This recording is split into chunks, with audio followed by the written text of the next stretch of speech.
안녕하세요. 드라마 중독자입니다. 11화 재밌게 봤습니다.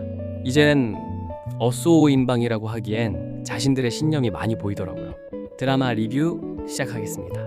2025년 8월 9일 토요일에 방송된 TVN 토일 드라마 서초동 11화는 정말 인상적인 회차였어요. 서초동 법조타운의 어쏘 변호사 오인방이 각자의 신념과 현실 사이에서 고민하며 성장해 나가는 모습을 깊이 있게 보여준 에피소드였거든요. 자기 일도 아닌데 열심인 의뢰인의 모습에 주영은 마음이 흔들린다는 부제목처럼 변화의 문 앞에 선 오인방의 내적 갈등과 성장 과정이 중심이 되는 이야기였어요.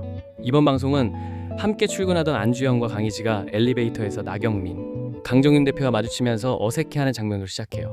전회에서 벌어진 갈등의 여파로 인해 대표들과의 관계가 어색해진 상황이라서 두 사람의 미묘한 표정 변화만 봐도 현재 상황의 긴장감이 고스란히 느껴지더라고요.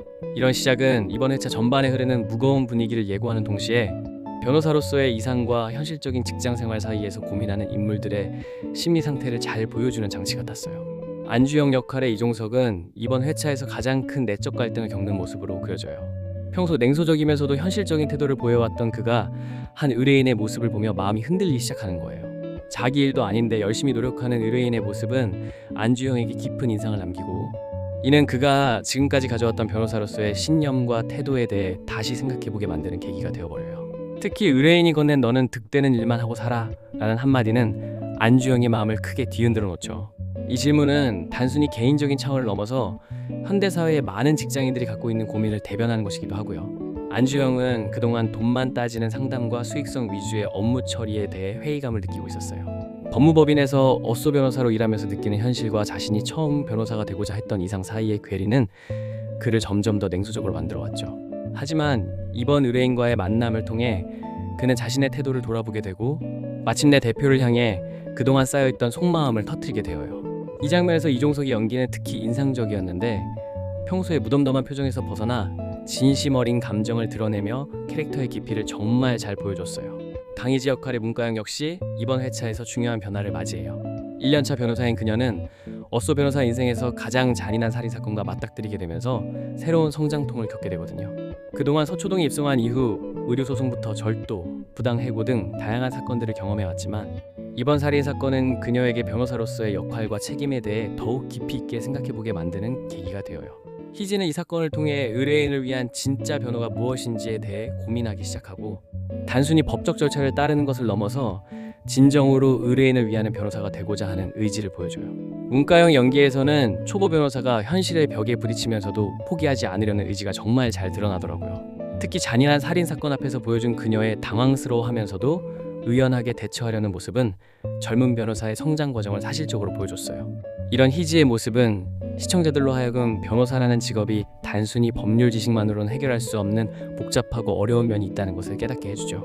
임성재가 맡은 역할은 이번 회차에서 가장 감동적인 장면들을 만들어내요. 그는 과거의 자신을 닮은 의뢰인에게 자꾸만 마음이 쓰이는 모습을 보여주는데, 이는 그의 개인적인 경험과 깊이 연결된 거예요. 현실의 벽에 부딪혀 교수의 꿈을 포기할 수밖에 없었던 그의 과거는 현재 비슷한 상황에 처한 의뢰인을 보며 다시 한번 떠올려지게 되거든요. 특히 혼자만 위임장을 받지 못한 학생을 위해 직접 발로 뛰는 열혈 변호사의 모습은 그의 따뜻한 인간성을 정말 잘 보여주는 장면이었어요. 임성재가 입시를 준비하는 의뢰인에게 건넨 아예 꿈을 버리진 마요라는 조언은 이번 회차의 가장 인상적인 대사 중 하나였어요. 이 말 속에는 자신도 한때 꿈을 포기해야 했던 아픔이 담겨 있고, 동시에 후배에게는 자신과 같은 아픔을 겪지 않기를 바라는 마음이 담겨 있거든요. 이런 장면을 통해 시청자들은 현실적인 어려움 속에서도 꿈을 완전히 포기하지 않고 다른 방식으로라도 이어나갈 수 있다는 희망적인 메시지를 받을 수 있었어요. 이번 회차에서는 또한 역사적인 사건과 관련된 흥미로운 케이스도 다뤄져요. 6.25 전쟁 이후 빼앗긴 땅과 관련된 사건에서 이종석과 류혜영은 문서 한 장으로 사건을 해결해야 하는 어려운 상황에 직면하거든요. 이런 역사적 배경을 가진 사건은 단순한 법적 분쟁을 넘어서 우리나라의 아픈 역사와 그로 인해 발생한 개인의 고통을 조명하는 의미 있는 소재였어요. 변호사들이 이런 사건을 다루면서 보여준 진정성과 책임감은 법조인으로서의 사명감을 잘 표현한 부분이었죠. 한편 갑작스러운 의뢰인의 죽음이라는 충격적인 사건도 벌어져요. 이종석과 류혜영이 조용히 장례식장을 찾은 모습은 변호사와 의뢰인 사이의 관계가 단순한 업무적 관계를 넘어서는 인간적인 유대감을 보여준 장면이었거든요. 죽음 앞에서 보여준 그들의 조용한 애도는 생명의 소중함과 변호사로서의 책임감을 다시 한번 생각하게 만드는 깊이 있는 장면이었어요. 5인방 전체적으로는 각자가 변화의 문 앞에 서 있다는 것이 이번 회차의 핵심 주제예요. 여러 상황 속에서 그간 자신이 외면해온 것과 지금 마음 쓰이는 것이 무엇인지 고민하기 시작한 그들의 모습은 현실에서도 많은 직장인들이 겪고 있는 고민과 맞닿아 있어요.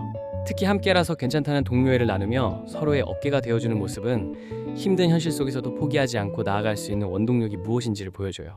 조창원, 배문정, 하상기 등 다른 동료들도 각자의 방식으로 성장과 변화를 모색하고 있어요.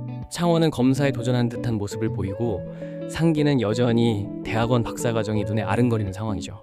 이들 각자가 가진 꿈과 현실 사이의 갈등은 개별적이면서도 공통적인 것이고, 이를 통해 시청자들은 자신의 상황과 비교해보며 공감할 수 있어요.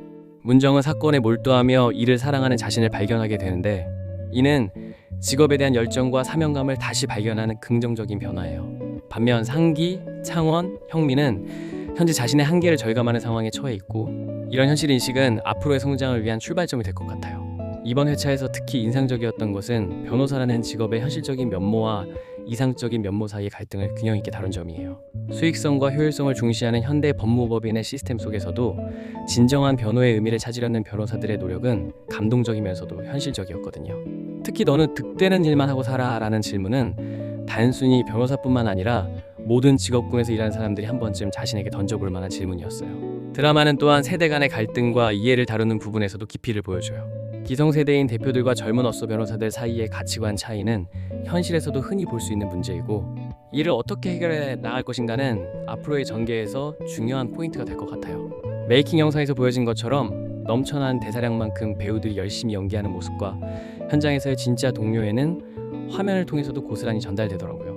특히 5인방의 케미스트리는 실제 직장 동료들의 모습을 연상시킬 정도로 자연스럽고 진정성 있게 표현되었어요.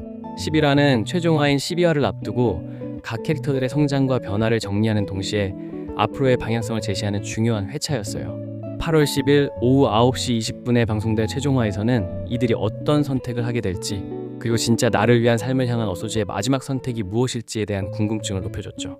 11화에서 보여준 각자의 변화와 성장을 통해 12화 최종화에서는 5인방이 각자의 길을 찾아가는 독립적인 모습으로 마무리될 가능성이 높아 보여요. 안주영이 너는 득되는 일만 하고 살아?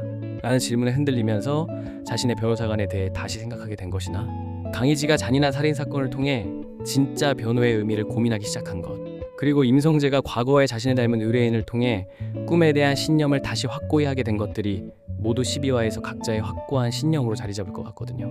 특히 창원이 검사 도전을 고민하고 있고 상기가 박사과정을 계속 생각하고 있는 것을 보면 5인방이 모두 서초동 어쏘 변호사라는 같은 울타리 안에 머물기보다는 각자가 진정 원하는 길로 나아가는 선택을 할 가능성이 크죠. 그리고 안주영과 강희지의 관계도 홍콩에서의 추억을 되짚으며 서로의 마음을 확인하는 과정을 거쳤으니 12화에서는 이들의 로맨스도 더욱 확고해질 것 같고요. 결국 서초동이라는 공간에서 함께 성장한 5인방이 이제는 각자의 꿈과 신념을 가지고 독립적으로 나아가면서도 그 과정에서 쌓인 동료애와 사랑은 더욱 단단해지는 그런 아름다운 마무리가 될 것 같아요. 마치 진짜 직장 생활에서 동료들과 함께 성장하다가 각자의 길로 나아가면서도 그 인연과 우정은 평생 이어지는 것처럼 말이죠.